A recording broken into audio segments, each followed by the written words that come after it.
Today, all of us are becoming increasingly aware of how we affect our environment. The air we breathe, the water so necessary for life, the energy required to power our civilization have all been impacted by humanity's increasing demand on what Mother Nature can give. Instead, we must consider the environment as part of our economy, health, and community, all working together and affecting what we call the green lifestyle. A healthier environment means healthier lives for all of us. On today's show, we look at an approach to recycling that is also contributing to education, how recycled materials are creating stylish and functional countertops, how a renewable resource is a material that brings beauty into homes, floors, cabinets, and furniture, and irrigation technology for landscaping that helps save on water consumption. Designing Spaces believes it's time we take care of our home, the ultimate living space, planet Earth. This is the Think Green Earth Month Special.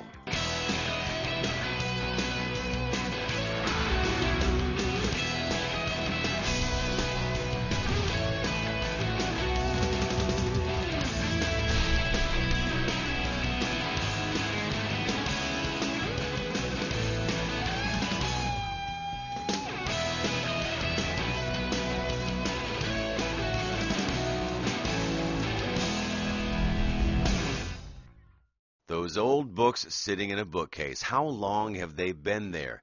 Maybe it's time for you to move them on to a more useful purpose and make space for newer reading material. Here's Debbie Marie with one suggestion that contributes to a greener lifestyle and helps a student at the same time.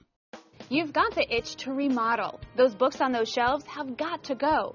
You hate the thought of throwing away good books, but you really don't need or want them. What do? Rather than sending them off to be part of a landfill, why not see them put to good use and help contribute to living more eco-friendly? Think Green has found an answer, and at the same time, you could be helping someone learn to read. We're here at one of my favorite places to learn how we can be eco-friendly and help people at the same time. Joining me is President and CEO of Better World Books, David Murphy. David, welcome to Think Green. Thank you, Debbie. It's great to be here, surrounded by all these books in a library. What could be a better setting? Right, something you know very well. So let's talk about Better World Books. Well, Better World Books has been around since 2003. We're one of the largest online booksellers in the world. We sell over 5 million books a year and growing. Wow. We have millions of books up in a warehouse in Indiana where we've created hundreds of jobs. We've opened in Europe, so we're truly global. And we're a different kind of company because we really focus on literacy and education as a core part of our mission. There are 800 million people, illiterate people in the world, 2/3 of whom are women, 40 million functionally illiterate adults here in the United States, so it's a big problem. And we believe at the end of the day that literacy is the key to unlocking this cycle of dependency and poverty that we have, of course, here in our country and around the world. How did you get started? We started on college campuses years ago and basically saw a lot of value in used textbooks and felt we could save students a lot of money. They were turning to the internet to buy those books, but we really moved much more into the general book categories as well. We have 2,500 library clients we work with across North America, so we're getting all of these types of books into our system. We are now beginning to pull books out of the community as well, so we have pretty much any kind of book that you would look for. When you tell me about your warehouse and how big it is, I'm thinking you have a little bit of everything. Now, I like romance novels, cookbooks. I'm sure you have one or two in that huge inventory, right? With an inventory, again, of 4 million books, we have just about anything you'd want and lots of it. Now, you said people donate to you. Now, I'm thinking, I have a lot of books at home. I have some in the attic. I mean, they're just sitting around. If I want to donate them to you, how do I do that? I'm thinking it must cost a lot to send books, but I want to donate them. Books are heavy, and the most expensive part, of course, is to ship it. So we've made that easy. We've taken that obstacle out, if you will. So if you come to our site, betterworldbooks.com/donate, we have a new program we call Click, Ship, and Change the World. So basically it prints off a label for you once we have your address. You can stick it on the box of books and send it to Indiana. We'll process those books. And again, there's a very environmental sustainability play here as well because we're keeping those books out of landfills. We're keeping them out of the trash. And you're helping someone at the same time. Absolutely. Those books will be either sold with the cash generated to help our partners. It'll be donated. We've donated over 4 million books to a variety of nonprofits here and around the world. And at worst case, if the book has to be recycled, we've kept it out of the landfill. You've covered everything. I love it. Yeah, it's a great business model. Okay, so what's the website again for people to go to? betterworldbooks.com. Okay. Easy enough. Well, David, thank you so much for being here. Really, really appreciate it. It's great to be here, Debbie. Thanks. Okay, well, we will have a link to Better World Books on our website, designingspaces.tv. And you can also view this segment again, just in case you missed anything. For Think Green, I'm Debbie Marie. American hardwoods, oak, maple, cherry, walnut. We know they make for beautiful furniture, cabinetry, and flooring, but in today's eco-friendly mindset, hardly the material you want to use in your home. Think again. American hardwoods are renewable and are proving to be very green material on several levels. Here's Megan Dice with the story. The beauty of wood. Wood lends warmth to our homes and offers a wide range of styles, colors, and textures to our interior designs. There's no disputing the look and functionality of maple, cherry, or oak, but many of us living a green lifestyle may consider hardwoods lacking in environmental friendliness. Today on Think Green, we'll discover how that couldn't be further from the truth. American hardwoods, such as those used in this living room, are not only beautiful, they're also functional and eco-friendly. Designing Spaces traveled to Milledgeville, Georgia to this beautiful 10,000 square foot home where we met up with Zena Cohen from the American Hardwood Information Center to tell us about hardwoods and living green. Many homeowners are trying to reduce their carbon footprint and don't really know how American hardwoods can contribute. Our forests are complex ecosystems, and if they're left unmanaged, they're susceptible to a lot of problems like overcrowding, inadequate species renewal, decomposition, and fire. Those same trees that have helped the environment by storing carbon, if unharvested and left to decompose, will release carbon dioxide back into the atmosphere. So responsible forest management ensures the overall health of our forests and our hardwoods. According to the USDA Forest Service, since 1953, the volume of hardwoods in American forests has increased 119%. The supply is increasing. Wood is truly a renewable resource, and products made from hardwoods continue to store carbon. Bottom line, wood is good, and it makes sense to use it.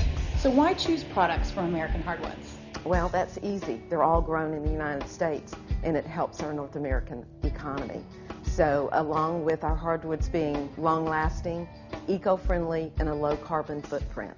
American hardwoods are homegrown, legally sourced, and products made from them are not only beautiful and durable, but when considered through the life cycle analysis against other materials, hardwood products are favored for their extremely long service life, low carbon footprint, and eco-friendly disposal or repurposing at the conclusion of their useful lives.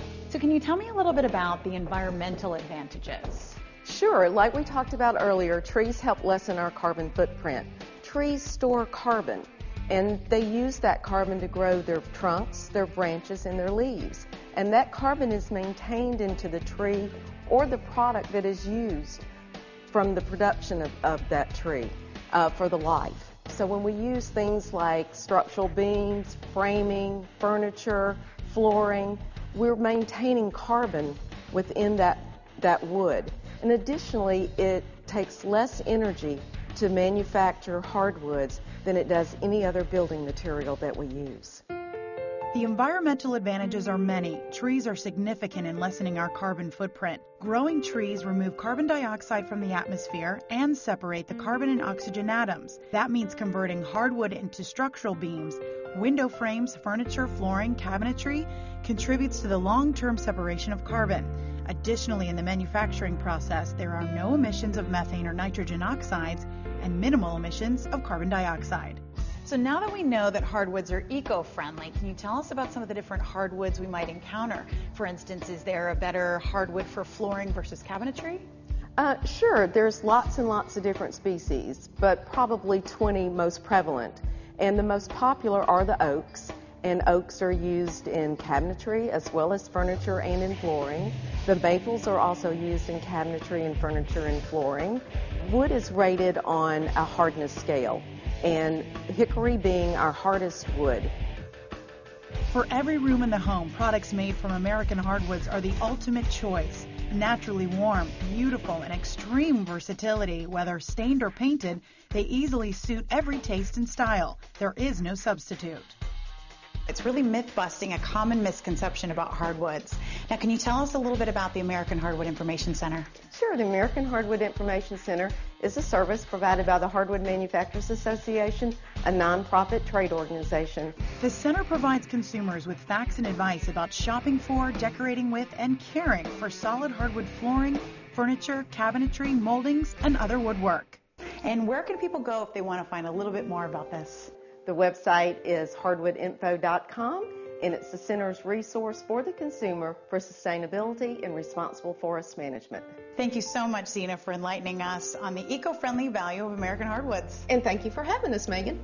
Well, you can find a link from our website to theirs at designingspaces.tv. For Designing Spaces, Think Green, I'm Megan Dice. Water conservation is a major concern for many homeowners, both financially and for the local environment. When using water for landscape irrigation, we may look to more efficient methods to maintain lawns and gardens. Think Green Earth Month Special joins Bridget Daly in Southern California for a simple and effective solution. There is nothing that adds charm to your property and yard like landscaping. From simple plantings to maintained gardens, there's a joy to seeing your yard thrive. However, landscaping needs water, and many homeowners are concerned with water conservation and being green, not only from a financial standpoint, but the impact on the local environment as well. The good news, there's an answer to the water supply problem and being green too: drip irrigation.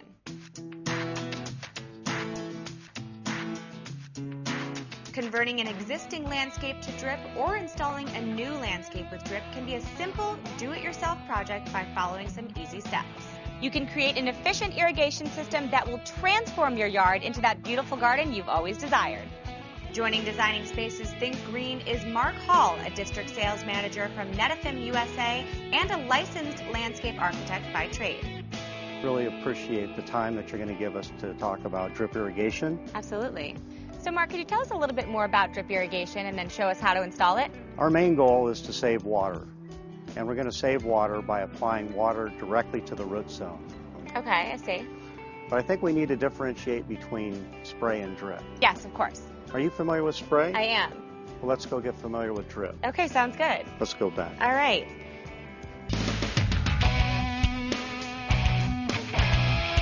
Today on Designing Spaces Think Green, we'll review two different types of drip irrigation: point source drip and inline drip. Well, here's the point source. Oh, okay. Wow, so this is very small.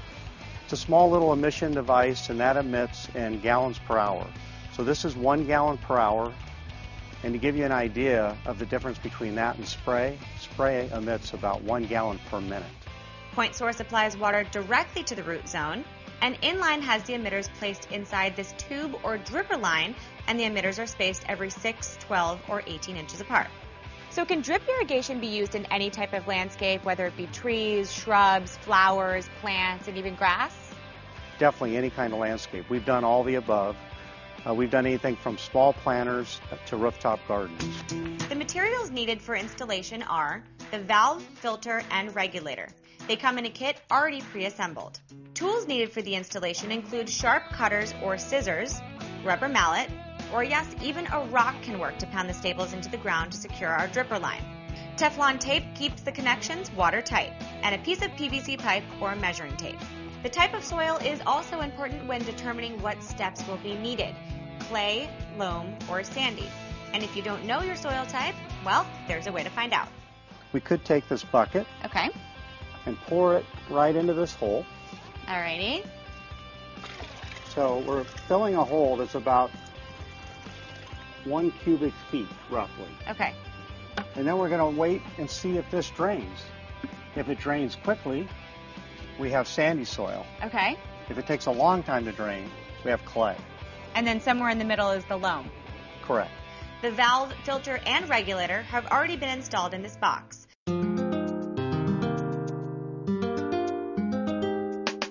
We have a dripper line, and we're going to show how we snake that through the planter. And with our loam recommendations, we want it about 18 inches apart. Okay. So the way we're going to do that is this is cut at about 18 inches, and this will be our template. Okay, perfect. We Well, I can help you with that. Sounds good. Okay. I'd like that.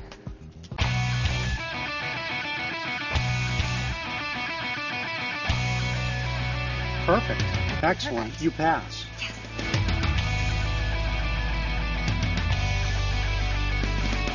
And we are done.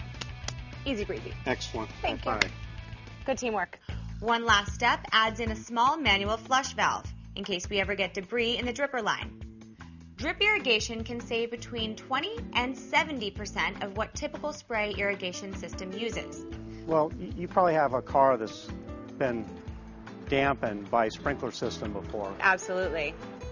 And what happened? Definitely leaves white spots on the car. Yeah. Well, the same thing can actually happen to your house. You can get dry rot, you can get staining, it gets on your windows. So there's a lot of property damage that can happen. So where can we find more information about this? Is there a website?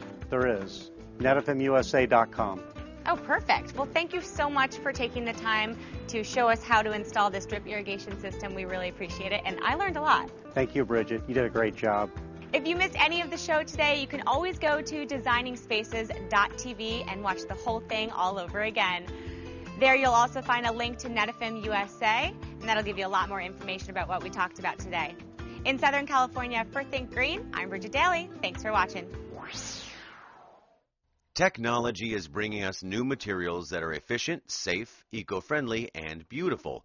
Countertop laminates have come a long way. They've made leaps and bounds in just the last few years, allowing for a whole new level of style and sophistication. And the selection of colors and textures will make any interior designer smile. Here's Alan Yerlis with a story.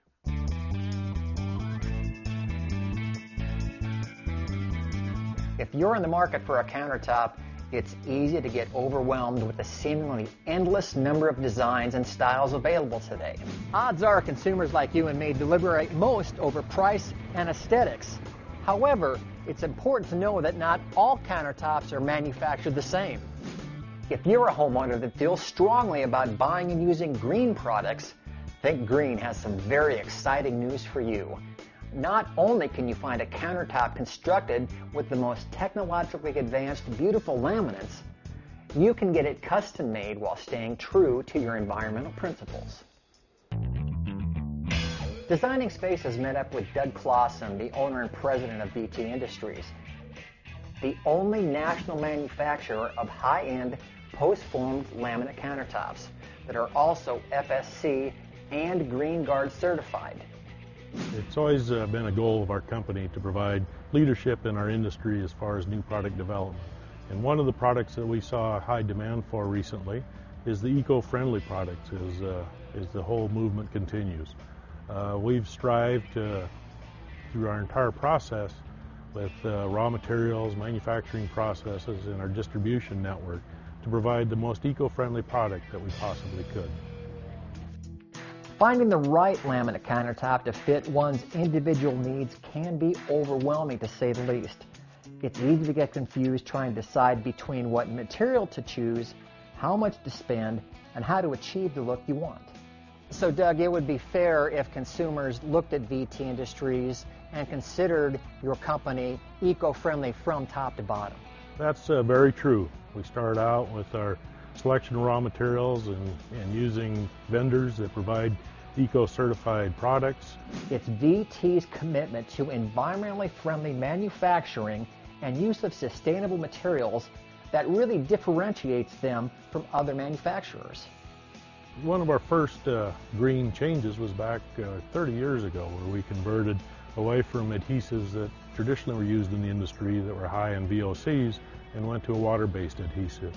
This allowed us to obviously eliminate the VOCs, provide a better bond, and eliminate added formaldehyde to our product. All of VT's countertops are Green Guard indoor air quality certified, and the EQ countertops line is the first and only Green Guard children in schools laminate product available on the market.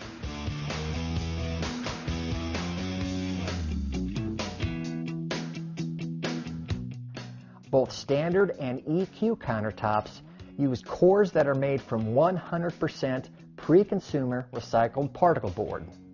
Doug, if consumers want to find out more information about VT Industries, what should they do? Well, they can always find us on the web at vtindustries.com. Great. Thank you, Doug. Thank you. Let's take a look behind the scenes at the plant. That's where we met Jennifer Thayer. So Jennifer, after the wood gets cut, it comes here and the water-soluble, water-based glue is applied. Yes. Yep. Once the core comes through, we put glue on it. It's going to go on down the line. It's going to get heated up. The next process is to put the laminate actually on top of that glue. It's going to go a little bit further down our line where there's heat applied again to it. There's also then rollers, and they are going to cut the edges, roll that laminate around it. It's going to go down the line a little bit farther where it's going to have the backsplash. If it's a kitchen or a vanity top, they're also going to bend that then. And what we're going to do then is go ahead and put it a little bit farther down the line where it's going to get trimmed and ready to put on the truck for shipping. Right here we're looking at a safe, superior adhesive that was developed in cooperation with one of VT's suppliers. Not only is this water-based, so there are fewer volatile organic compounds involved, it also bonds the laminate to the particle boards as well as, or better than, previous, more toxic alternatives. Right now with our new edge styles, we can really get a granite look, a hard surface look that is just gorgeous, and it can be customized and just have character to it to fit almost any home or business. Although this plant looks pretty impressive, VT has many similar ones across the country, which significantly reduces the distance needed to ship products. Reducing shipping lowers petroleum consumption and emissions. Now that we've seen it manufactured, our next step is to see the installed application in a home. After an impressive tour of the plant, I'm really looking for a chance to see how these look in action. Home to Whitney Farber, who recently had her countertops installed by VT Industries. Whitney, I love this. It's absolutely gorgeous, and it really does look like granite. Absolutely beautiful. Thank you. That's the reaction we get from a lot of people when they see this for the first time. With these large-scale patterns and all this movement, it really does emulate the look of granite. We've been really pleased with that. Well, speaking of the look of emulating granite, I was really surprised when we walked in here to see this edge because you don't see this sort of edge with laminate. Typically not. You're right. VT set us up with their pro team, and they really walked us through that design and installation process. There were many things to choose from, like this profile here, and colors and patterns, things like that. Laminate countertops have a lot of benefits over other countertop surfaces. They are affordable, come in a wide variety of patterns and colors. They also are stain and heat resistant and very low maintenance.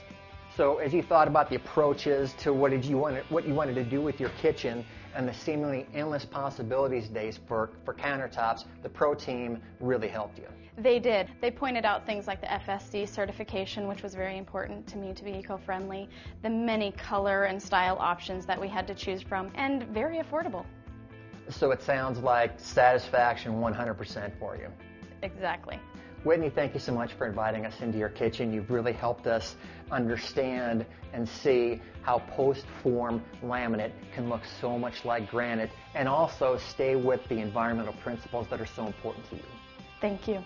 Visit designingspaces.tv and click into the Think Green section, and you'll find a link to the VT Industries website. And click on the video to see this part of the show again. Living a more energy-efficient lifestyle has a major impact on the environment and cost of living. Both old concepts and new technologies are coming together to make for greener living.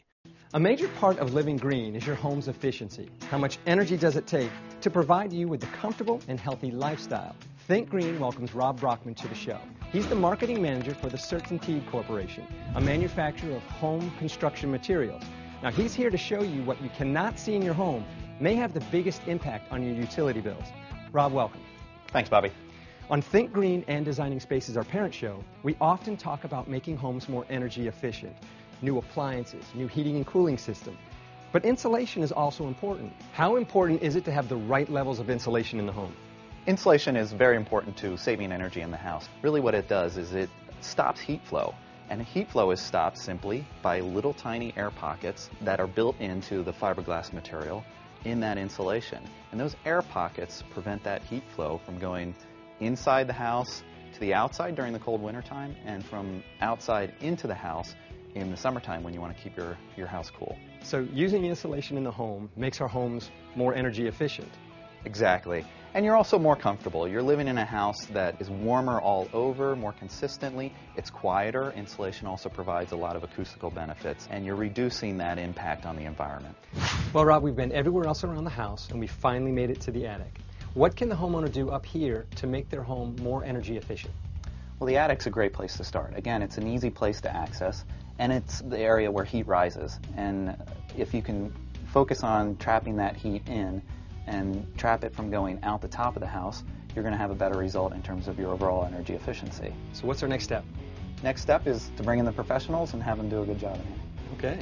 In this home, we're doing a retrofit, and you're adding insulation to what's already there to increase your home's energy efficiency. But the perfect time to really think about energy efficiency is when you're building a new home. Talk to your builder, talk to your contractor, make sure you get the maximum amount of insulation in your home from the beginning, and then you're saving energy from day one in your new house. The great news about CertainTeed's sustainable insulation is not only is it a greener, more sustainable product, but it also has great installation and handling benefits. Great for DIY and for the professionals. Rob, I must say that I learned so much more about energy efficiency today, and also about your insulation products. Is there somewhere our viewers can go to learn more about CertainTeed? Yes, please visit sustainableinsulation.com, and you can learn more about our sustainable manufacturing processes and the products you saw here today. Also, you can visit our website, where we have a lot more information, including the link that Rob just told us about. Go to designingspaces.tv. Click on the Think Green tab. You'll find it all there. For Think Green, I'm Bobby Dodge.